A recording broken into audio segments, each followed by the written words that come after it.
If you want to create wealth, మీరు మీ bank అకౌంట్లో ఒక 10 crore లేదంటే ఒక 25 crore లేదంటే ఒక 100 crore బ్యాంక్ అకౌంట్లో ఉంచుకోవాలి, అంత మనీ సంపాదించాలి, వెల్త్ క్రియేట్ చేయాలి అని అనుకుంటే కనుక this video is for you. One of the most important decision in entire financial జర్నీలో నేను చెప్తున్నాను. అదేంటంటే finding A right coach for your particular goal అనేది చాలా ఇంపార్టెంట్. చాలామంది అనుకుంటారు, చాలా ఇగ్నోర్ చేస్తారు, మనకి మెంటర్ అవసరం లేదు, నా అంతటి నేను నేర్చుకుంటాను, నా అంతటి నేను ఫెయిల్ అవ్ చేస్తానని. బట్ ద ప్రాబ్లమ్ ఏంటంటే your self also can do by learning the things.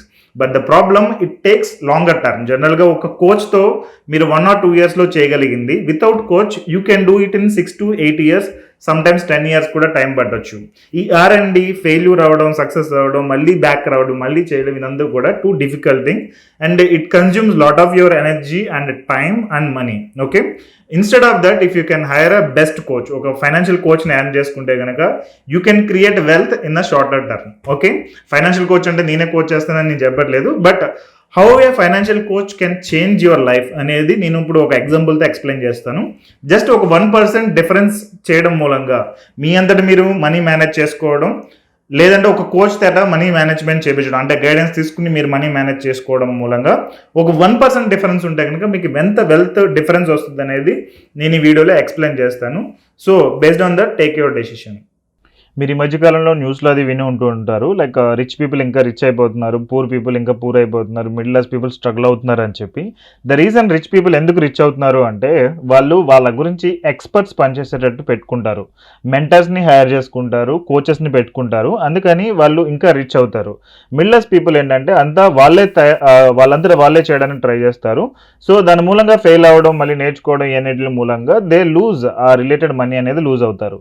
So money management related కోచ్ని హైర్ చేసుకోవడం మూలంగా ఎంత డిఫరెన్స్ ఉంటుంది, ఎలా మీరు గ్రో అవ్వచ్చు అనేది నేను చూపిస్తాను. Okay, example there are 2 people, Vinay and Rahul ఉన్నారని అనుకుందాం. సో వినయ్ ఏమో కోచ్ని హైర్ చేసుకోలేదు, రాహుల్ కోచ్ని హైర్ చేసుకున్నాడు. ఓకే, జనరల్గా ఎక్స్పర్ట్స్ ఎవరైనా కానీ they charge some good amount to give advice to the people, to mentor the people. Okay, so example coach fees అనేది 1 lakh rupees అని అనుకోండి. ఫస్ట్ టైం వన్ టైం అనేది కోచ్ ఫీజు అనేది ₹1,00,000 అని అనుకోండి. ఓకే, సో జనరల్గా ₹1,00,000 అన్న అందరూ మిడిల్ క్లాస్ పీపుల్ భయపడుతూ ఉంటారు, బట్ రిచ్ అవ్వాలనుకునే వాళ్ళు పే చేస్తారు అమౌంట్ అనేది. ఓకే, అండ్ ఇయర్లీ ఫీజు అనేది ఒక 12,000 వేసుకుంటున్నాను, అంటే నెలకి ఒక ₹1,000 అన్నట్టు. లైక్ ఒక 12,000 వేసాను. సో 29 years అని అనుకుందాం. Okay, coach fees first time ఎంత పే చేయాలి? ₹1,00,000 పే చేయాలి. తర్వాత ఎవ్రీ సంవత్సరం, ప్రతి సంవత్సరం కూడా ఒక 12,000 ఫీజు పే చేస్తున్నాము అని అనుకుందాం. ఓకే, సో 29 years అంటే టోటల్ నేను retirement goal, long term investment గురించి మీకు టీచ్ చేద్దామని అనుకుంటున్నాను. సో రిటైర్మెంట్ ఒక 30 yearsకి ఉంది అని అనుకుంటే కనుక మొత్తం నేను 30 yearsకి క్యాలిక్యులేషన్ చూపిస్తున్నాను. సో ఎవ్రీ ఇయర్ 12,000 అంటే కనుక 29 into 12,000 అనేది అవుతుంది. అంటే టోటల్ ఫీజు పే చేసింది ఎంత ఇక్కడ? ₹1,00,000 ప్లస్ ₹3,48,000. అంటే ₹4,48,000 ఒక ఎక్స్పర్ట్కి ఇచ్చారు, లేదంటే ఒక కోచ్కి ఇచ్చారు, ఒక మెంటర్కి ఇచ్చారు అని అనుకుందాం. Okay, so now let's see Vinay and Rahul case అనేది చూద్దాం. సో వినయ్ దగ్గర ఒక 10 lakh rupees ఉన్నాయి అనుకుందాం, రాహుల్ దగ్గర కూడా ఒక 10 lakh rupees ఉన్నాయని అనుకుందాం. వన్ టైం ఇన్వెస్ట్మెంట్ నేను చెప్తున్నాను. సో వన్ టైం ఇన్వెస్ట్మెంట్ వచ్చేటప్పటికి రాహుల్ దగ్గర, వినయ్ దగ్గర, ఇద్దరి దగ్గర ₹10,00,000 ఉన్నాయి. Okay, monthly investment every month వీళ్ళు 10,000 ఇన్వెస్ట్ చేద్దాం అని అనుకుందాం. సో 10,000 అనేది ఎవ్రీ మంత్ నేను చూపిస్తున్నాను. Okay, so number of years మనం ఇందాక అనుకున్నాం కదా, లాంగ్ టర్మ్, ఇది మొత్తం 30 years కదా. కోచ్ని హైర్ చేసుకున్నది 30 yearsకి మనం చేసుకున్నాం. సో 30 yearsకి నేను చూస్తున్నాను. ఇక్కడ డైరెక్ట్ వీడియో షార్ట్గా ఉండడం గురించి నేను ఒకటే ఎగ్జాంపుల్ చూపిస్తున్నాను. సో ఇంట్రెస్ట్ రేట్ అనేది వినయ్ అండ్ రాహుల్ కూడా 12% దగ్గర తెచ్చుకున్నారు అనుకుందాం. ఓకే, సో ఈయన దగ్గర ₹7,08,00,000 ఉన్నాయి, ఈయన దగ్గర ₹7,08,00,000 ఉన్నాయి. సో డిఫరెన్స్ ఏమన్నా ఉంది ఇక్కడ? ఇది మైనస్ ఇది. కానీ ఇక్కడ రాహుల్ ఏం చేశాడు? ఈయన ఒక కోచ్ని హైర్ చేసుకున్నాడు. సో కోచ్ని హైర్ చేసుకోవడం మూలంగా ఫస్ట్లో ఎంత పే చేశాడు? 1 lakh.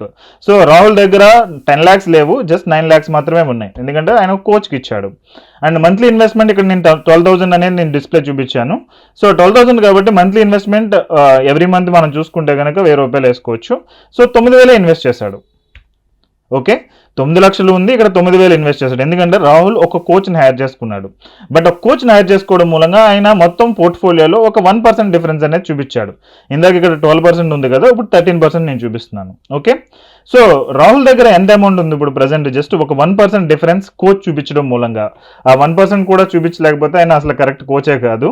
సో ఒక 1% డిఫరెన్స్ చూపించడం మూలంగా ఈయన అకౌంట్లో 8,28,00,000 రూపాయలు ఉన్నాయి. వినయ్ అకౌంట్లో 7,08,00,000 మాత్రమే ఉన్నాయి. ఎంత డిఫరెన్స్? 1,20,00,000 రూపాయల అప్రాక్సిమేట్ డిఫరెన్స్ అనేది ఉంది. ఈ మొత్తం డిఫరెన్స్ అంతా ఎక్కడ వచ్చింది? జస్ట్ ఒక కోచ్ని హైర్ చేసుకోవడం మూలంగా వచ్చింది. ఓకే, సో కోచ్ అని ఆయన ఇంకా కొంచెం బెటర్గా రిజల్ట్ చూపించగలిగితే, ఎగ్జాంపుల్ 15% రిటర్న్స్ దగ్గర మీరు చూసుకుంటే కనుక రాహుల్ దగ్గర 14,10,00,000 రూపాయలు ఉంటే వినయ్ దగ్గర 7,08,00,000 రూపాయలు ఉన్నాయి. Okay, so that is the way rich people becoming more rich. ఇంకా రిచ్ అవుతున్నారు, ఎందుకంటే వాళ్ళు ఎక్స్పర్ట్స్ని, మెంటర్స్ని హైర్ చేసుకోవడం మూలంగా. ఐ హోప్ మీకు ఇది అర్థమైందని అనుకుంటున్నాను. సో దీని రిలేటెడ్ నా ప్రోగ్రామ్ కూడా ఒకటి ఉంది. If you wanted to join and know more about it, ఆ రిలేటెడ్ లింక్ అనేది డిస్క్రిప్షన్లో ఇచ్చాను, ఒకసారి చెక్ చేయండి. Thank you so much for watching this video. Have a great day.